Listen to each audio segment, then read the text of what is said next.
Pernah nggak sih, jam 2 pagi, kalian masih melek, scrolling HP, terus tiba-tiba ngerasa sesek aja gitu? Bukan karena sakit fisik ya, tapi kayak ada beban yang nggak kelihatan. Kayak ada suara di kepala yang bilang, lo udah ngelakuin apa aja sih hidup ini? Kita hidup di zaman yang serba cepat. Semua orang kelihatan sukses, semua orang kelihatan bahagia. Dan kita ngerasa ketinggalan. Nah, hari ini gue mau ngajak kalian ngobrol santai. Kita bedah kenapa kita sering cemas dan gimana caranya biar kita nggak gila di dunia yang makin aneh ini. Selamat datang di Teman Cerita, sketsa keresahan sosial. Siapin kopi atau teh kalian, karena ini bakal jadi perjalanan yang cukup panjang, sekitar beberapa menit ke depan. Bayangin hidup di abad ke-15. Kalau lo lahir jadi anak petani, lo bakal jadi petani. Sesimpel itu. Nggak ada tekanan buat jadi CEO atau influencer. Tapi sekarang, kita dikasih tahu kalau kita bisa jadi apa saja. Kedengerannya keren kan? Tapi sebenarnya, ini adalah beban mental yang luar biasa berat. Karena kalau kita bisa jadi apa saja, dan ternyata kita nggak jadi apa-apa, maka salah siapa? Ya salah kita sendiri. Itu yang bikin kita cemas tiap hari. Kita masuk ke babak pertama, penjara ekspektasi. Pernah dengar istilah meritokrasi? Ide bahwa siapa yang kerja keras, dia yang sukses. Masalahnya, meritokrasi itu pedang bermata dua. Kalau sukses itu karena hasil kerja keras kita, berarti kegagalan juga sepenuhnya dosa kita. Sakit banget kan? Dulu, orang gagal disebut unlucky atau kurang beruntung. Sekarang, orang gagal sering disebut loser atau pecundang. Perbedaan bahasanya kecil, tapi efeknya ke mental beda jauh. Gue punya teman, panggil aja Andi. Andi ini pinter banget, tapi di usia 30, dia ngerasa gagal cuma karena belum punya rumah sendiri. Padahal dia sehat, punya kerjaan oke, dan baik banget.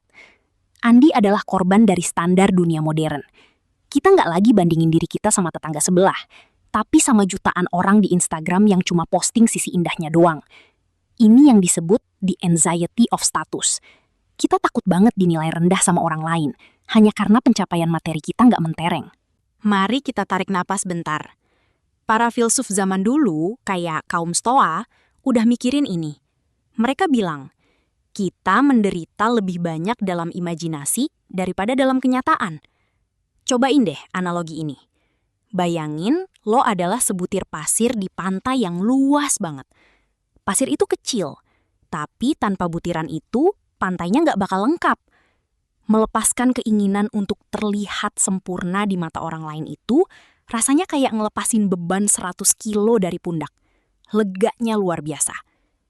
Kita sering lupa menghargai the ordinary life, atau hidup yang biasa-biasa aja. Padahal, kebahagiaan itu justru banyak nyelip di momen-momen kecil yang kita anggap remeh.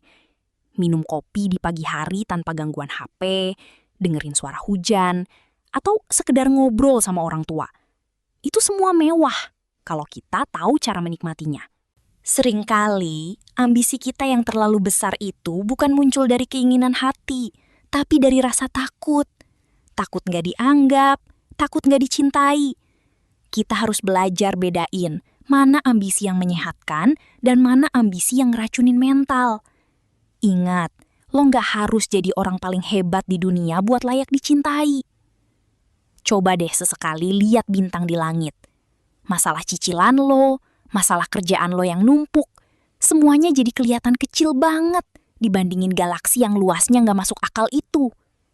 Itu bukan buat bikin kita ngerasa nggak berarti, tapi buat ngingetin kalau drama hidup kita ini cuma bagian kecil banget dari cerita semesta. Terakhir, gue pengen kalian lebih lembut sama diri sendiri. Kalau temen lo gagal, lo pasti bakal nenangin dia kan? Terus, kenapa pas lo gagal, lo malah maki-maki diri sendiri? Jadilah sahabat buat diri lo sendiri. Jadi, buat kalian yang nonton ini dan ngerasa cemas, it's okay. Lo nggak sendirian. Dunia ini emang berisik, tapi lo punya kendali buat ngecilin volumenya. Makasih udah nemenin gue ngobrol selama beberapa menit ini. Jangan lupa istirahat, jangan lupa napas. Sampai ketemu di video selanjutnya. Stay sane, stay human.